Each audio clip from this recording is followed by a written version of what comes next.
Okay, take your time. Boom. Got it. All right, we're ready to go. Yeah. Sorry. Avast me, hearties, and welcome once again to Full Stream Ahead. Arg. I am your host, Charlie, the Professor Esser, and with me, as always, is my skinny rich friend. It's Mozz. Thank you for being here, Mozz. In a world of capes and lunatics, gods and monsters, there is one or two, or maybe three, or one in their mind, led by Khonshu to battle evil.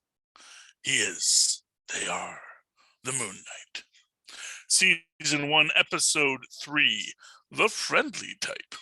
With Mark in the forefront and Harrow ahead, Mark and Layla navigate Cairo for intel.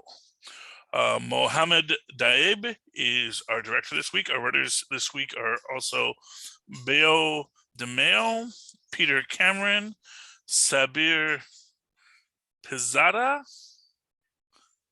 See if we got any special titles for any of these guys. And yes, they all got that written by credit. Beo, Peter, and Sabir. Jeremy Slater gets our created for television by, along with Alex Minahan, who is our executive story editor, not just any old story editor. Doug Monach and Don Perlin created Moon Knight, and of course, hardest working person in show business this week is Danielle Iman, our staff writer. Alrighty now, getting back to the story at hand. Where did I put that story? This is actually interesting. I like how it opens. We open with Mark chasing some guys across the rooftop, and when we catch them, they are killing a guy. Yeah. Who we never find out who they're killing or why they're killing him. Which is, interesting, I suppose. I guess we can assume that in the blackout spots, lots of people are dying. That, and it just seems like random thuggery, It's just that's how these gangs operate. You got to do a bit of that to get the income flowing. I mean, I can see that, but on a rooftop, most movies. It seems like maybe that's just a thing in the Middle East or in Cairo. But whenever you're in Cairo, you got to run away from people on rooftops. Yeah, well, I guess there you go. Yeah, and that is he's running towards them, so. That's also interesting. So, because they're not chasing him, he's after them. Right. And when he gets there, it looks like he is surprising them, murdering this guy. And then they get to the big fancy knife fight. I will be honest with you, when I saw this guy, because he's got a very fancy mustache, I thought for a minute he might be Frenchy, and that it was going to be like, Mark, that's his pilot. That he was chasing them to catch up with them, but that it's just another one of his merc friends. But no, it was not. This got very dark very fast. Yeah. And we see an interesting dynamic developing between Steven and Mark here, which is that Mark is taking the actions, but Steven, he pulls Mark back when he starts to go too far. And I find that an interesting aspect of this. Now, do you think it's simply that he's suggesting stuff, he's just really naggy, or does he have partial control over the body itself as well? Well, and I think it is a somewhat of partial control, but I also think it's the idea that in his dissociative identity disorder, it is just this reality that, when he gets certain stimulations, certain traumas, he that's what brings out the other personalities. So, like, when he sees himself going too far, that is the trigger to bring Steven out. So even though they have this antagonistic relationship, really, that Steven part is meant there so that Mark doesn't go too far, doesn't go into that. Yeah, up until now, most times Mark reappears after, I mean, most times Steven reappears after Mark has been in control for a moment, is, right at the end of like a lot of violence. He often Yeah. finds himself surrounded by dead bodies and covered in other people's blood. Yeah. And this, I think, is the thing, is that the identities are becoming more comfortable with each other. Hmm. And whereas before, in fact, we do see that a bit in this with the not sure who was doing the murdering, Hmm. where they were both like, you know, I didn't do that, you did that. It's like, why would I, what would make you think I would have done that? And that's when we do start to get the idea that there is that third altar in there. Um, that's really the most evidence they've put forth for the existence of that third altar, that there is this person who does go too far, that is the person that is just beyond Mark, that Hmm. when that needs to happen, it needs to happen. And Mark could do it for a while, but also sometimes Mark, maybe there were things that even Mark had difficulty with. And that is, and of course, as Stephen becomes more apparent, Mark is being reminded of who he really wants to be. And if we imagine Mark is the base personality, that Mark was the first, like the original birth certificate does say Mark Spector, Hmm. then that gives him some pull on these relationships where, you Hmm. know, he wants to be the dominant force. He wants to be the one moving everyone forward. But at the same time, there's only so much he can do. And at the same time, he has to still accomplish what needs to be done. I was thinking, what if like there's one main personality that we haven't seen, and these two are alter personalities of that one person, and this battle between Mark and Steven is more like the devil and the angel on your shoulder, right?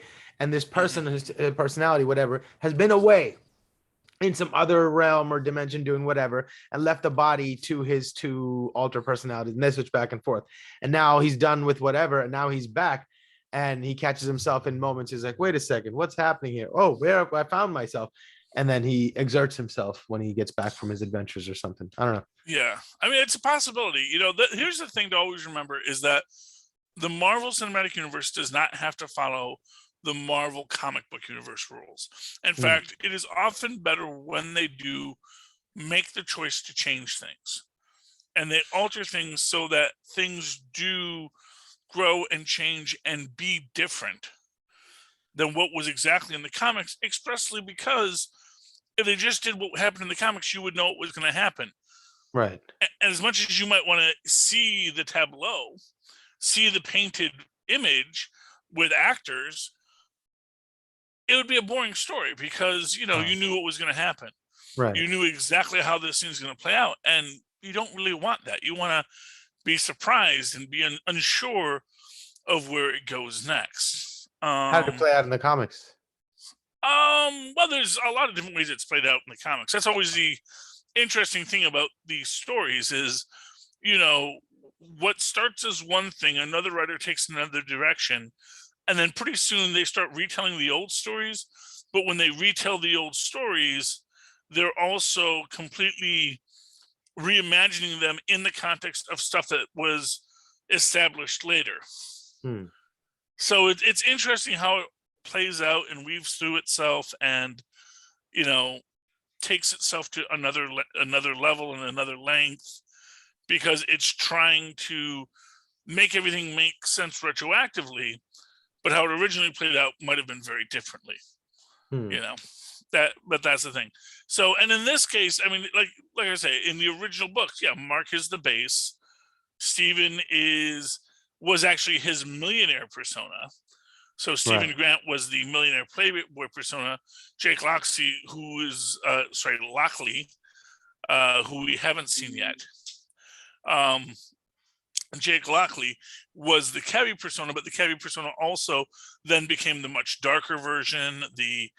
Because originally he was just the guy on the street getting the intel. Then he became the guy on the street who wasn't afraid to get his hands dirty. You know. He So was like a each in CI each at first, or what he was a CI at first. a CI. Yeah, so he was on the street getting information. I'm not sure what you meant by that. He was a cabbie was his job, but like Right. he was like undercover, and Oh. he'd talk to people and get the information. That's how Mark would get the information, because Hmm. Jake Lockley, in as this cabbie, would go undercover and would talk to people in the little rut, because obviously Stephen Grant can't and Mark Spector can't, but this cabbie, he can go into the underworld, he can go into the drug den, and he doesn't look out of place. Is the idea. Hmm. Like I say, it's the Matches Malone character from Batman. It's like, how do um, Bruce Wayne can't go in there, but Matches Malone can. So that's the idea. That's the theory. Hmm. But we haven't seen Jake yet, and we may never see Jake. They may be saving Jake for season 2. We have to see. But in this moment, it has been very nicely put together, what they're doing. But it's interesting when and of course you have to give the shout out of the little meme of the cabbie asking um Stephen for says, "Where's my money? Where's my money?" Reference to the, "Hey Dracula, you big nerd, where's my money?" So Yeah, what is that? That was like a famous meme a while back or something? it was someone started like adding, I don't know who it was, but they started just putting in fake word bubbles in scenes, like, random BS go, Right, and right. this is all stuff that comes back, and Hmm. obviously the people who were writing it seen it, so they do want to give you like little, oh, that's a little Easter egg, I think, but they're small. And then what's interesting is like the next time they come to, and all of a sudden they're at some completely different place, like up above a cliff, and the other 2 guys are dead. There's just the youngest one, and Khonshu, the voice of Khonshu, is there and says, "Hang him over the cliff, he'll talk." And he's like, "He's just a kid." It's like, "Do it." And of course, what's funny in that is, well, actually, what I find 2 things funny in that. One is how deep the kid's voice was. He Hmm. goes, "Hey, love it," and just cuts his own scarf. Just a little Hail Hydra kind of thing. Right. Um, you know, which I thought was cool, but also just that idea that he's like, yeah, he's just a kid, but he's committed. He is not going gently into that good night. Yeah. Um, But and that's the interesting thing, because like if you had a Hydra agent, you wouldn't make it easier for them to kill themselves, right? Because that's what they're gonna do. So you take cares to make sure they can, right? yeah, And here and for centuries he's been dealing with the cult of vomit. So he would yeah. know that they're prone to just committing suicide rather than giving you information. Why would he say dangle him over the cliff? Well, to be fair, when Zemo was interrogating the Hydra agent for the Red Book, Hmm. he did the exact same thing. He tortured him and he strung him up, and then the guy talked. Right, no, but he You never know. tortured him. He didn't threaten to kill him. You know what I mean? Yeah, Like that's the wrong threat. that more direct thing is, yeah. Well, I mean, he was technically threatening to kill him because he had his head in the sink and the water was rising. Yeah, but also that it's the slowness, and then of course he does actually kill them anyway. So waka waka. Yeah, but it was, and also F. Murray Abraham really killing it as Khonshu. Oh, Hmm. I really thought he would talk. Yeah, I mean, he doesn't think very far ahead, clearly. Well, this is, we get this, which is the other gods are not fans of Khonshu. Um, I can understand and that. apparently he has been in prison before. They've let him out on good behavior, but as they say, he is garish. He is problematic, and it is interesting how it plays out, with the gods, because of course when they don't have any other leads, Kanji says, "I have an idea. It's a bad idea, but I Hmm. have one." And he just, because he even asked, well, what about the other gods? Can't the other gods help us? It's like, you don't know the other gods. They are Yeah. awful. Well, and for what it's worth, and people have pointed this out online, which is that it's interesting when you look at this and you look at how the gods are portrayed in this, and then you think about Thor: Love and Thunder, which we just got the trailer release for. And for those who don't know, at least according to the rumor, so nothing spoiler except that it's the rumor that the villain in it is going to be Gore the God Butcher, who is very mad about the fact that the gods don't interfere. Which I always found like one of these weird things, like you're mad that we don't interfere in your lives. It's like, would you rather that we just controlled every aspect of your life? Because we could, Well, I mean, it doesn't have to be one extreme or the other. There's a delicate touch to be had if you want to play the game, but you got to want to play the game. That's what he's saying. You guys aren't even trying to play the game. This is Well, your you know game. what it is? Yeah, I mean, I'm not arguing per se, but I'm also going to say that this is the Ahmet issue. Ahmet wants to just look. We know the future. We know who's going to be a good person and who's going to be an evil person. Let's just kill all the bad people, and then we good. And it doesn't matter if you were just born yesterday. Nope, we know you're going to be a bad person. Sorry. So that speaks to a deterministic view of Exactly. life. To say that there is no chance for, commingling Redemption. forces that join or oppose each other to form, the possibility of unthought of consequences. Like things can spiral out of shape and new things can happen. So that's what Ahmed would believe. Well, no, Ahmet says that never happens. No. Khonshu says, Ahmet says you have to kill these people because they're gonna kill. You have to. That's assuming that the timeline cannot be affected, right? Well, exactly, which Ahmet assumes, which is a silly assumption because as soon as right, because as soon as they kill this person, lots of other people's lives are going to be changing. Tristan, you had a question. Oh yeah, it's not related to this, but like, depending on who's talking, because it's not like a full change. Yes.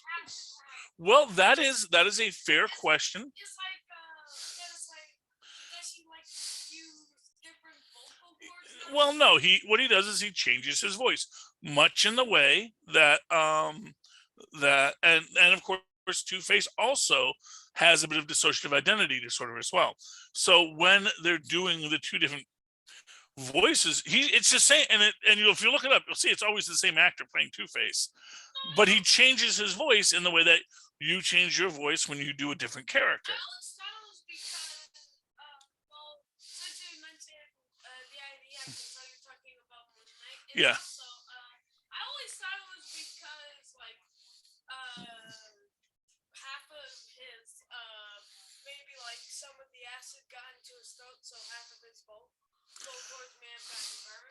Well, yeah, but the fact of the matter is that neither way, he is going to be changing his voice because he also talks because he also can talk in his normal voice. So even if acid did burn part of his vocal cords, that may transfer over to his other voices, but his voices will still have clear, distinct differences. So, and this is what we see here with Stephen Grant has his accent, governor, and Mark Spector does not. So I would love to hear the perspective of like somebody from London, how accurate his accent is, or if he's playing it up to be purposefully like an American's imaginary version of a British accent. I have not heard a lot of complaints about his accent yet. It's not, and I here's the thing. I think when it comes to Cockney accents, a lot of them are really just that bad. It's like Australian accents, But as an actor, I wonder if if he chose to play it a certain way, intending for it to be a true to form, a British accent, or if he's playing it as an American's version of because if he is doing that, that would be pretty cool. Well, what it is, I mean, it's probably a little from column A and a little from column B, but it's like Paul Hogan, or it's like Bob and Doug McKenzie. Bob and Doug McKenzie, Rick Moranis, and was it Jay Thomas? They were Canadians, but they were told we had to have more Canadian characters on TV. And so, well, we are Canadian characters. What do you mean? And so they just did the most stereotypical Canadians they could to be Bob and Doug McKenzie. Likewise with Paul Hogan, he's an Australian. He's on Australian television. He says, I should do a character that's just so over the top Australian, and just and that becomes his character. And the fact of the matter is, it doesn't mean that he's not. It's not that it's a fake accent. It's that. Oh yeah, okay. It's just a very exaggerated accent, and it sounds fake. But a lot of people who have that accent probably sound fake. Is the idea, Yeah. They all kind of sound awful. So, yeah. So that's that. It's and for what it's worth, when you get into all kinds of accents, whether it's Midwestern or New York, New York accents, or Pakistani accents, or Indian accents, or Japanese accents, yeah, there is a point where you go like, we're kind of getting to this part where we're uncomfortable with it, but at the same time, it's like, no, this is actually how I talk. I'm sorry. Yeah. So yeah, there's a lot of different ways you can look at it, but in this moment, they decide they have to confront the gods, and Khonshu makes an eclipse, which shouldn't be able to happen, but it does. Which is why I think this is something of an optical illusion, because there's this Has to be. Does he actually? Well, and for what it's worth, this is a real thing. That it's like you say, it's in the like in the Bible, they'll talk about how the sun stayed still, or it moved here, it did this, all these different things with the manipulation of celestial bodies that people witness. So like they'll say that when that's often a common miracle that happens when you're going with saint stories. It's like, this is what they did to the sun and the moon to show how powerful they were. So I think it did happen and people saw it, but the moon didn't actually move out of its orbit. It's just that within the region, this is what the people of Egypt saw. Right. And I do think it is literally just in that Cairo area that the eclipse occurred. It did not occur across the world. But everyone in Cairo saw it because he's just cool like that. And we get our little meeting of the gods and all the other avatars, and we see that even though it's called the Ennead and there's supposed to be 9 of them, there's only 5 people there. So a few of these folks, they are not available for this, or not part of the coalition. Yeah, well, that's the idea, and they have their little thing, and at the end of the day, Khonshu is not a good lawyer for himself, and Harrow just comes in, and it's like, Khonshu. Look, we all know Khonshu. I was his old avatar. I'm glad I got free of him. He's kind of exploiting this really mentally ill poor kid, and it's actually one of the parts that I thought was so powerful in this was, after Khonshu basically says, see what I tell you, and all this kind of stuff. And when they do talk to Mark and they say, is what he's saying about you too? And he says, I am not well, but you have to understand what he is planning is horrific. And it's the idea that both things can be true. But as people know, when you have a mentally ill witness on the stand, they're easy to make look crazy and thereby have people doubt them, which makes them, sadly, very easy targets for people who want to exploit them or abuse them or hurt them, because a lot of times they're making accusations regardless, which means that if you do it to them, people might think that it's just another mentally ill person making the accusation, and it's sad and it's horrible, but this is reality, and this is the dark flip side of this story. As it is, they kick him out. They tell Khonshu to quit being a jerk and leave poor Mr. Harrow alone.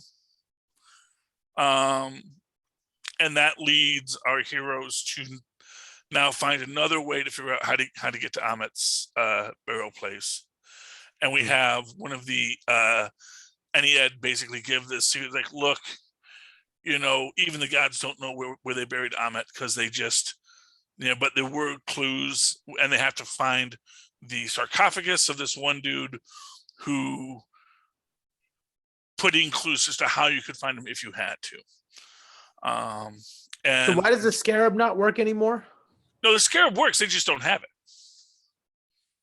So who has the scarab right now? Harrow has the scarab, and Harrow. That's what I'm saying. So, they need to. I was like, I thought Harrow had already found the spot. No, he found the spot, but he also needs to make sure no one else finds it. Gotcha. So when he finds out they're going for this, he needs to stop them. I see. That makes sense. I was wondering, like, what? Why do you care? You found Amit. Your goal is let them do whatever. You'll be done in a second. Yeah. As happens, because it's not like he's the one doing the digging. He's got people for that. And so he's got to sort of run interference on this, because first off, if the gods actually do get involved, he's toast. So if That's he goes true. there and he doesn't defend himself, right? I guess once he sees the eclipse, he's like, oh, okay, fine. Exactly. And like I said, quite frankly, without that, he is, if he doesn't stop Mark as well, at least if he doesn't stand up to Mark and thwart Mark may get the opportunity to come. It's like, just because you have a Death Star doesn't mean you actually don't want to find R2-D2 and get those Death Star plans back. Right. It's like you don't want to leave that thread hanging. So they do go and they find this gentleman. Of course, I've already closed out that window. The actor who sadly died making this. Really? Yeah, the guy who plays Mr. Midnight, he did die. He is the guy who. Wow.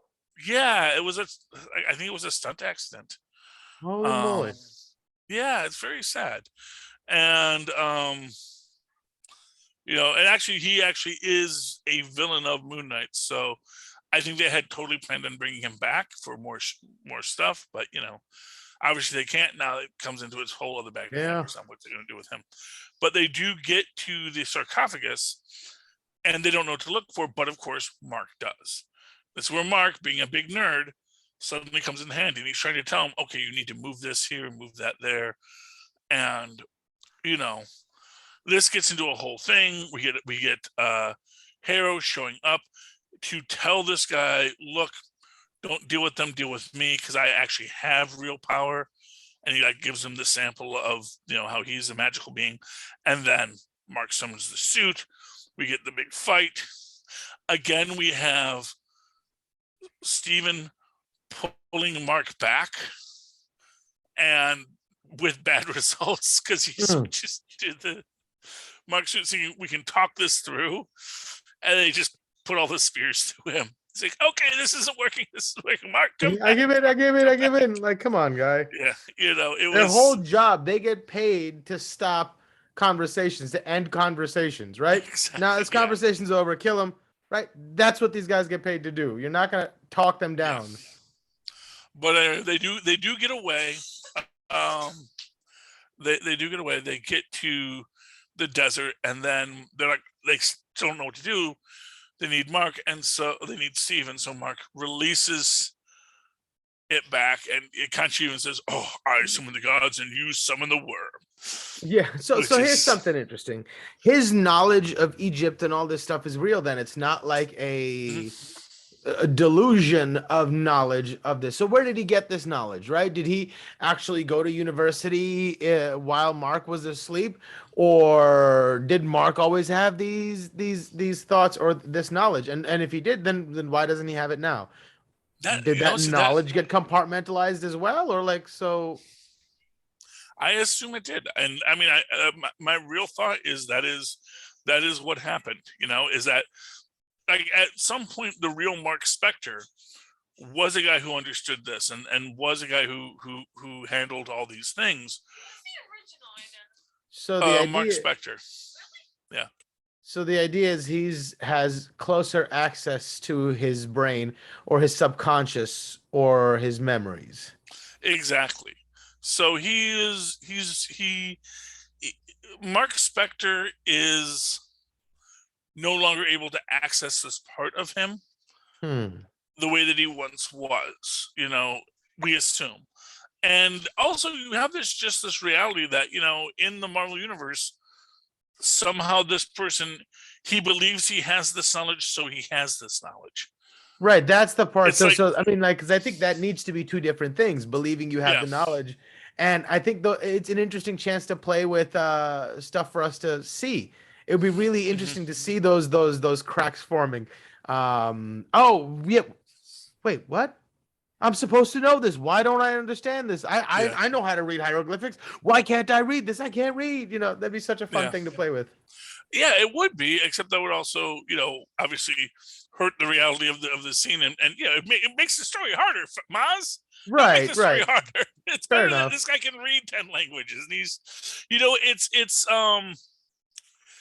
you know, sort of the like, you know, I remember when the I think it's in is it Last Crusade where they Mhm. send Last Crusade and they send the uh the older professor, the one that runs the museum, to Cairo with the book, and he says, "Oh, you think you're gonna find him? This man speaks like 18 different languages and all this kind of stuff. You know, he knows every custom. He probably does, but at the same time, he also doesn't know how to apply that in this real world setting. So I think that there is that overlap that we get with that, which is that, Hmm. you know, that he has this knowledge, and probably Mark Spector had this knowledge at a point in whatever he was doing. He was just that knowledgeable, but then in this situation, he finds himself as being separated from that knowledge because that knowledge, that nerd power, went Hmm. to went to Steven. And I think maybe even as Steven is becoming more dominant, maybe Mark would have had that in the past when Mark would take over. And you know, Steven was just sort of more of a bestial part of him. But as Hmm. Steven becomes more and more dominant in the relationship, then I think Steven gets his say, because this was the little kid reading the books on Egyptology since we were little, you know, Hmm. and that's where Stephen Grant comes from. Stephen Grant is the archaeologist and the scientist and the person fascinated with all of this stuff.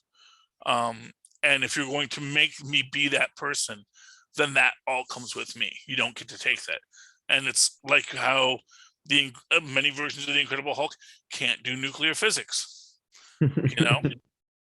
And they may know they're Bruce Banner and they may know things about Bruce Banner, but they also know that that part of their power is blocked away from them. Hmm. That's something that only Banner gets to play with. Sometimes they do it where they do, but whenever they do that, it's always a Hulk with the mind of Banner.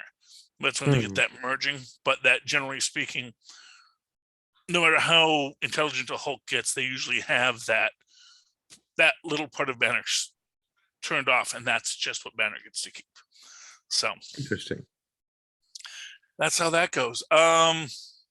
They figure out where the temple is, based on this, because they realize that all of these pinpricks on this burial cloth are a star map.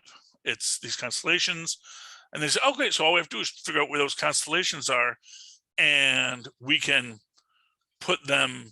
We can triangulate to where we need to be. And he basically says, well, no, you can't, because if you don't know the date that this happened, stars move, not very much in star terms, but when you're trying to figure out a terrestrial distance based on stars in the sky, that little bit of drift over 2,000 years could put you miles away from where you want to be. And then Swin Khonshu says, I remember that night. I remember every night. And now there is, and it's just a little quirk here. If Khonshu just said that was May 14th, 3000 BC, then they could have just typed in that number and they could have gotten that that trajectory into the computer program. But he doesn't, and it's a much more dramatic thing to have him just move the sky back 5,000 years. What does that mean exactly? Well, and again, it's the same thing as when he moves the moon over the sun. It's effectively a miraculous optical illusion that when he does it, this is what the sky looked like on that date 5,000 years ago. So we were just seeing a projection of his memories cycling back. That's all, right? Effectively. Well, and again, it's the idea of what is reality, but a shadow on a wall. I mean, basically, if you really well, no, in this term, it would have consequences if he actually moved the heavens. Moving the heavens would mean, I mean, countless galaxies of civilizations affected by different radiomagnetic environments. Oh yeah. And that's the thing, but that's why it's a miracle, because that didn't happen. But and yet we are what we can observe is this. So you can say, is that an illusion, or is it him just because? And here's another interesting way to look at it: the stars themselves are an illusion because they are light that we see. That where we see a star is today, that's not where that star is. So arguably what he is doing is he's just moving the night sky, restructuring it so that it looks like it did at that point, because the light hitting it is not where the star is, it's just where the light is. And the same thing with the moon and the shadow and all that kind of stuff. He's not moving the parts, he's moving the light. He's moving this. What he's doing is he is moving the sky. Because you can see, and it is literally just that he is moving the sky, because you see the movements he does with his hands.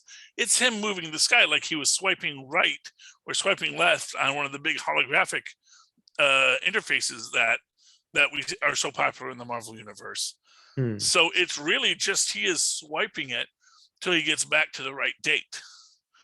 And that is the thing, because of course the universe is a hologram. Mozz.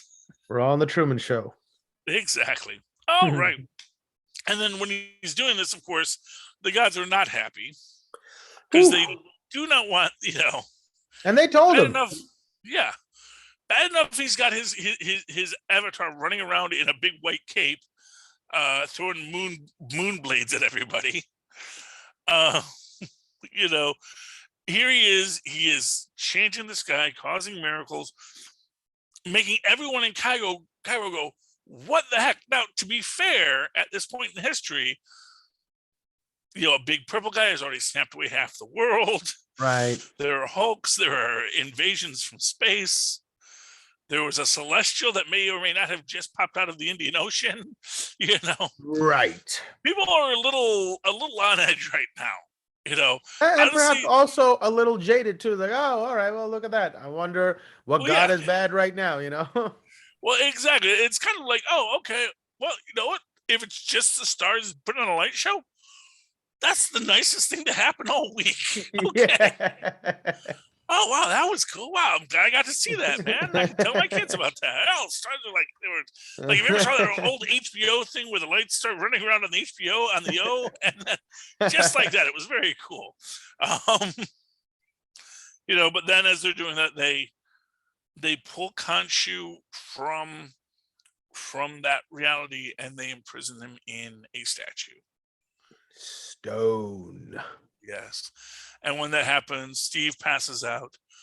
And then we get Harrow again, able to walk into the temple and basically telling Khonshu, yeah, man, you made me like this. And just so you know, you're the one that taught me that pain was, pain was the way, and that's what Mm. made me realize your methods were not extreme enough. Right. And so, yeah, so when I unleash what I do, just know it's all because of you, can't you? And that's the episode, Maz. Any final thoughts? I wonder if Harrow is simply motivated by revenge against Khonshu, or does he have ideals beyond that emotion? It's a good question. If is he using Amit just to get back at Khonshu, or does he really buy into that whole thing, or He's is just trying Amit to make just a Khonshu tool? jealous. Or, Oh, or, my new god is. Oh, they really want to kill everybody. no, You no, no, thought no, you did, but no. more like a rebellion against dad, against your Yeah. father, that kind of thing. Oh, okay. Yeah, I mean, it could be. It could be. I mean, it's hard to say. I actually think it is just legitimate that, like, no, he got so messed up by Khonshu and the tortures that Khonshu put him through that now he's just like, no. It's like, I've actually surpassed you. You think Mm. you were the fist of vengeance, Khonshu? No. Yeah, Let it's me show you almost what like vengeance is. you have to almost like you got to keep the guard dog hungry, kind of thing. So he created this extreme narrative that would allow his hand, his fist Yeah. to be able to operate in those sorts of ways. But then that's compartmentalized to just being like a utensil. If you let that ideal take hold and become in control, then all sorts of craziness is possible. Yeah. And you should feed your guard dog. We're not Right. No, advocating. I was trying to find a better But I do metaphor. want to. And what I'll tell you is, how that metaphor usually turns out is the person gets eaten by their guard dog. That's what I'm saying, right? So like, yeah. It's like it's a poorly it's a bad idea to operate from that. Oh well, I'll just keep him hungry, and I'm gonna make him strong by pushing him down. It's like, yeah, but if you get to a certain point, the dog says, wait, why am I listening to you? Why are you in church when I got these teeth? And that is effectively what I think has happened to poor old Khonshu here. Arrow has realized that he has the teeth in this situation, and he is going to make the situation what he wants it to be. It almost seems like, Khonshu seems like the old man that doesn't know how to use the internet, and he's getting bested by a rival company that knows how to advertise on Instagram or something. Yeah, I mean, could be. That's a good analogy. I like. Right. All right. So Mozz. So actually, let me start with this. So Mozz. If people like this show and like any of the shows on the Capes and Lunatics network, they can write to us at any time at CapesandLunatics@gmail.com. That's Capes and Lunatics, all spelled out, at gmail.com. They can also call us at 614-382-2737. That's 614-38-CAPES, where they can leave a voice message, which we will play on the air. If you have thoughts, feelings, emotions, if you're getting emotional like Crash McLarson, call us and let us know what is the bee in your bonnet. And likewise, you can find this in our show notes as well. Go down to Linktree, linktr.ee/capesandlunatics. There you can find lots of merch, like our amazing aluminum mugs. You can't hear it there, but because I put the lid on. But you have that off and you get that ping sound. It's beautiful. It's a real aluminum mug. Keeps your drinks cold all night, no matter what you're drinking. And you can also find links to all of our shows, our t-shirts, everything at Linktree, linktr.ee/capesandlunatics.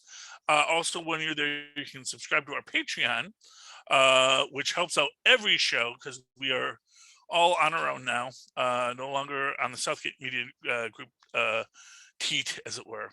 And if you give $5 a month, you get full video, including topless movie reviews. All right, Mozz, if people would like to talk to you directly, they don't want to go through the corporation, they just want to get to know you as a person, how can they find you?